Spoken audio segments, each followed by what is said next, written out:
Welcome to the Wednesday session of Have a New Kid by Friday.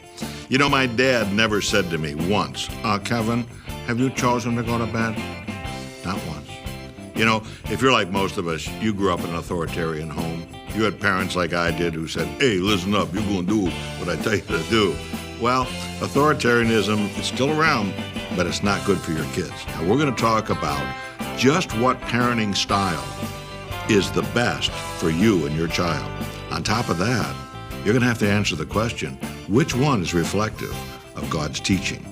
So this is a great session. This is Hump Day, Wednesday, okay? But we're almost there. Fridays are coming. Are you ready? Oh, and by the way, you're going to see some little vignettes. Any resemblance to you or your kids in these little vignettes is thoroughly coincidental.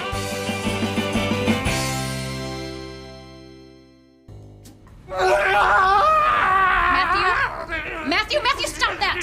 Stop it! I told you that I wanted to jump on the trampoline! I know, honey, and I told you it was time to go. You remember? never let me do anything, Matthew, ever! That's enough. Enough. I hate you. Matthew David Snyder, you will not speak that way to your mother. Do you understand me? If you're gonna raise your voice like that one more time, I will stop this car. I will get out. I will come back there. I will take you on and I'm gonna teach you a lesson. Do you understand me? I said, do you understand me?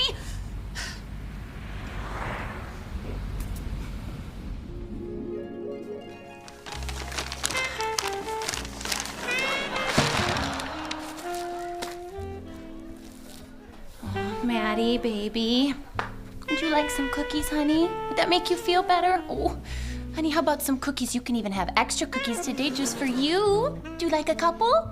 I'll go get you some. You okay, honey? Oh, okay, honey, I'll be right back.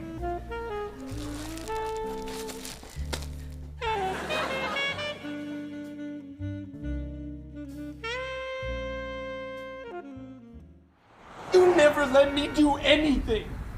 I hate you. And Rumple Bearskin hates you too. Mom, did you hear me? I said I hate you. Me and Mr. Rumple Bearskin. Mom, I wanna jump on the trampoline.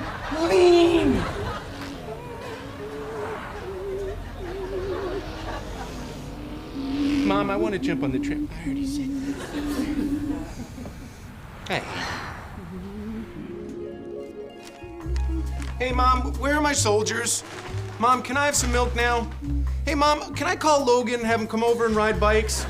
I like his bike better than mine. You should probably get me one like that, Mom. Mom, can I have some cookies with my milk?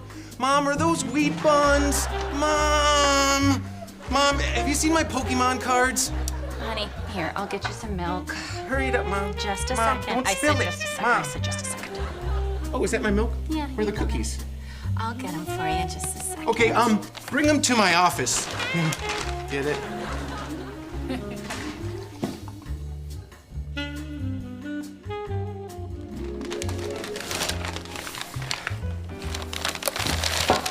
Mom, can we have milk and cookies now? Honey, no, we're not having milk and cookies today. But we always have milk and cookies. Mommy doesn't feel like having milk and cookies. Why? This has never happened before in the history of man. We're not having milk and cookies because Mommy doesn't like the way you talked to her in the car today. Do you remember? Mm-hmm. Mommy, I'm sorry. Okay, well, I forgive you. And I love you, but you need to know that when you talk to me that way, I get upset. Do you understand? Okay, come here. Come here, I love you. Okay. So can we have milk and cookies now? Now, honey, I told you, we're not having any milk or cookies today.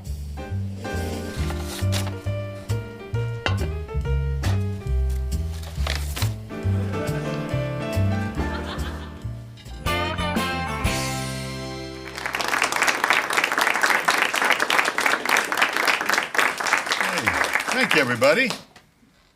Now, I'll tell you, if you're going to get a session down pat, this is the one to get down pat, okay?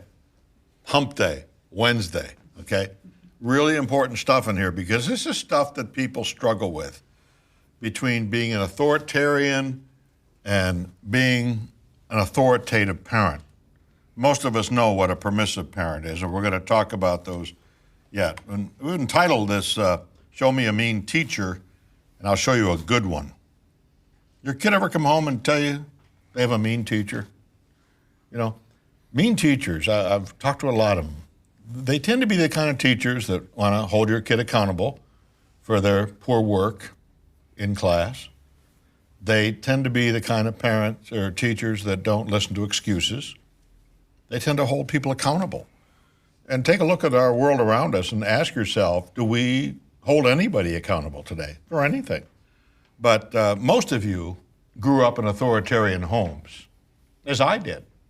I mean, my dad, God bless him, he had an 8th grade education, and he ruled with an iron hand. I mean, there was not a lot of, Father, may I share with you my feelings on that topic? I mean, he, like bedtime, he would say, hey, Kevin, 8 o'clock, bedtime. And when he pointed, that meant you moved. If you didn't move, he'd come back with, you want to go to bed under your own power? Or you want to be ricocheted to bed? But the point was what? You're going to bed. Now, let me give you a short history lesson because it's really important for you to understand that our ways of parenting, for the most part, were spawned in autocratic society that said essentially, I'm bigger than you are and I'm better than you are. But check this out. In 1960, men were better than women. You can play this game along with me. White people were better than people of color. Adults were better than children. Protestants were better than Catholics or Jews. Now, Paul's letter to the Italians, you can read it for yourself in the book of Romans. 3:23 says what? Each of us have sinned and each of us have fallen short of the glory of God. So here's my question for you. How does God look at you and me? Does he look at us from some vertical axis that one of us is better than the other? No, sheer nonsense. We know better today, okay? So he looks at us from this plane, a horizontal plane, that we're all flawed to the core. So who's kidding who? But what I want you to understand is that our way of dealing with kids, being the authoritarian parent, is spawned right back there in autocracy that says, I'm bigger than you are. I'm better than you are. Hey, you listen up. Hey, you're going to do what I tell you to do. You understand me? Don't make me come over there. Hey, you want something to cry about? I'll give you something to cry about. So how did we react to kids? We reacted to kids, strong-armed them, and there's a lot of parents today. Now, again, I don't want to step on too many toes in this session, but I say this is something you gotta understand this, okay? But the Christian church is full of authoritarians. Now, I want to go back to that central question that you have to answer in your mind. Is God an authoritarian? There's a lot of people who believe he is an authoritarian. Does he? Does he grab us by the scruff of the neck? Does he twist our earlobe and say, you will do this, you will do that? No, he doesn't. In fact, his holy word says something completely different. It says, every knee shall what? Bow. So we're talking about a mamby-pamby God that just says, oh, do anything you want? No. We're talking about a God of accountability. But what I'm asking you to consider in this Wednesday session is what teaching reflects what God teaches us about life? And there's clearly only one choice. But authoritarianism is still around. And by the way, all those things you told yourself you would never say to your kids that your parents said to you, not only do you say them with the same tone and inflection your parents said to you. It's so stupid. So you are imprinted many times negatively by what mom and dad brought you up with. What I'm saying is maybe we could be smart enough as a parent to give a kid a simple choice for breakfast. Honey, what would you like for breakfast this morning? Crispy Critters or Cheerios? And the kid says, Crispy Critters. You get the Crispy Critters, you put them in the bowl, you put the milk on the Crispy Critter, and now all of a sudden he says, oh no, I want Cheerios. Friends, you can't recrisp a soggy critter. So once that choice is made, now we're getting into accountability. Now we get to teach kids about, hey, listen, you need to think about what you order, okay? And I'm not going to placate. I'm not going to make 12 different meals for everybody in this place. I'm not a short order cook. I'm your mom, and I got a life, and we need to get going, and I need to go to work, and all those kind of things fall into line. So the authoritarian parent knows what's best for their child. They inflict their will on their child, okay? And I'm first to tell you, you can strong arm a young kid. You can keep them under the thumb for a while. But sooner or later, they'll rebel. My friend Josh McDowell, God love Josh. Josh and Dottie are good people. And he said something so profound once. I stole it from him. He said, rules without relationship lead to rebellion. Think about it. You can't run a classroom with just a set of rules. You can't run a business with just a set of rules. Or a publishing company with just a set of rules. It's all about what? Relationships. You know, I go out and speak to business groups. I teach them about selling. How do you sell people? Do you sell them differently? Do people all buy things the same way? Do you firstborns in the audience, do you buy cars like your younger brother or sister? No, completely different. If you're the typical firstborn, for example, you've researched that car. You know more about that car than the guy trying to sell you the car. Because you've read Car and Driver magazine and Consumers Report. Now, us babies, we're a whole nother world. We walk on a car lot and we say such things as, Shazam. Do you have a teal green one with gold trim? You do? I'll take it. 59 payments, we wonder why we bought that mustard yellow car or whatever. You know, all I'm saying is that we tend to do life differently. And you're going to find out that these little cubs of yours all do life differently. And you're going to have to adjust how you parent each kid. I mean, there's kids, quite frankly, you beat them with a stick, and they're just going to dig in all the harder. There's other kids, you give them the look, and they cry.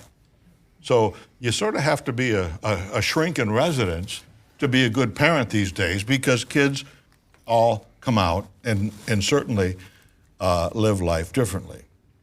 Now, I grew up with my 8th grade educated dad, and he was clearly the disciplinarian of the family. And the traditional parent, the authoritarian parent, would threaten. Threatening was huge, okay? And he'd threaten us. And I can remember him saying, you want me to get the shillelagh? I mean, that was the ultimate. When you heard shillelagh, no, don't get the shillelagh. No, I'll do whatever you want me to do, just don't get the shillelagh. I'm telling you, with God as my judge, I did not know what a shillelagh was. But I didn't want to find out. It sounded awful bad. I was a sophomore in college when I found out what a shillelagh was. And if you don't know, and most of you probably don't know what a shillelagh is, it's a walking stick that's crooked. And you wouldn't want to be hit by it. We would threaten kids, okay? And that was a way we kept them under the gun, so to speak. And it works for a while, but only for a brief while. Now, on one hand, we have the authoritarians over here, and they rule with the iron hand, steeped in tradition. They did things their parents did, and they are disappearing from the scene slowly. But I'm telling you, within the confines of the church, you'll still find more authoritarians. But way over on the other end of the spectrum, now this is interesting. You can't walk 5 feet today without stepping on a permissive parent. And permissive parents have an entirely different mindset. Dr. Leman, Ralph and I feel very strongly about this, that every child should be a winner, and every child should get a trophy. So Ralph and I have enrolled Melissa in non-competitive soccer, where every child plays and every child gets a trophy. Well, let me say this about that.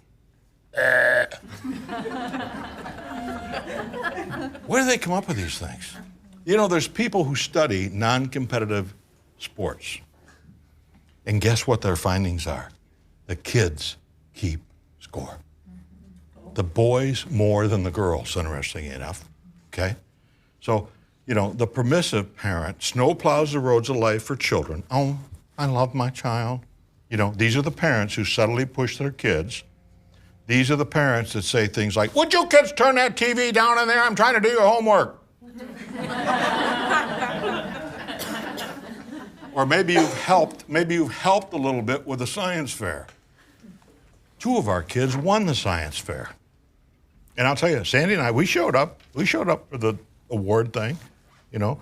I'll tell you the truth, we were so stupid. To this day, we don't know what the experiments represented. But it was theirs. They did it. They got first prize. That's great. And that's where it belongs, on the kid. You want to encourage your kid, encourage their walk, whatever it is, whatever they do well. And now we have the authoritative parent. Now, this is the one I think you'll agree when we look at what good old St. Paul said over here in Ephesians, children, obey your parents. This is the right thing to do because God has placed them in authority over you. Honor your father and mother, etc. I think that's what you hang your hat on right there. There's the authoritative parent, which means God didn't put me on this earth for you to run over me. We've seen in some of these sketches, you know, where kids just view reward as their right. They don't take no for an answer. They'll con you. Oh yeah, they'll say, would you forgive me? Or, you know, for what I did, but watch what happens. Can I have my milk and cookies now? I mean, they've got an agenda. And so you just can't let kids work you. You have to go into this thing and be as street smart as you can. But there's no warnings, see, from the authoritative parent. There's no warnings. You hold kids accountable for what they do. My daughter got pulled over one night by a motorcycle cop, and she saw the little Christian fish. Christians love that fish. And she says, oh, you're a Christian. I'm a Christian too. He said, well then, young lady, you'll know why it's important that I give you this ticket. Isn't that a good one? Yeah. See, it's all about accountability. And I'm telling you, accountability is not in our system as it stands. You have to work hard as a parent if you want to train up a child right to build in that accountability. It just isn't there. You have to have positive expectations for your kids. Where do you suppose I get all my material from? I stand outside a Safeway and Kroger's, and I just listen to you moms. All right, listen up. No running around, no fooling around. Don't ask for anything because the answer is no. I'm just going to run here and get a few things. Your dad's going to be home for dinner. I mean, hello. Is that a positive expectation or a negative expectation? It's a negative expectation. Now, what do the kids do once they're in the store? They go negative. And then you wonder how come they do the stupid things they do. Teenagers, get off my case. Get out of my life. Give me space. Give me space. Chill out, man. Chill out. 2 hours later, Dad? Yeah? Can I take the car? Well, I'd love to help you, son, but right now I'm out of your life. Well, you tell me, what feels good about that? What feels good about that is, again, God did not put you on this earth to be run over by a smart-mouthed 17-year-old kid and then watch how they come around and say, can I have the keys to the car or whatever, okay? Your kid brings home 5 A's and a B. What do you say to your kid? Some of you would say, hey, what's with the B? Others of you might use encouragement and say, wow, 5 A's and a B, good job. Or a kid goes 4 for 4 in a Little League game. Oh man, you're going to be in the bigs pretty soon. I'm so proud of you. You're the best player out there. Now that's praise, okay? It says, I hold you in high esteem because you did this, because you went 4 for 4. Is that really what you want to communicate? Would you rather say something that's encouraging like, wow, 4 for 4, it looks like you were having a great time out there tonight. It looks like all that extra work you put in is really paying off. And give them a high five. There's your encouragement. But it's based upon what the kid did. I'll pick on you moms. It's a Saturday morning. You got an early morning dental appointment. You go to your dental appointment, you're driving home. You know what Saturdays are like. For many women, it's where everything gets done on Saturday. And she's driving home, and all of a sudden she thinks about the kitchen, which is a complete mess, disheveled.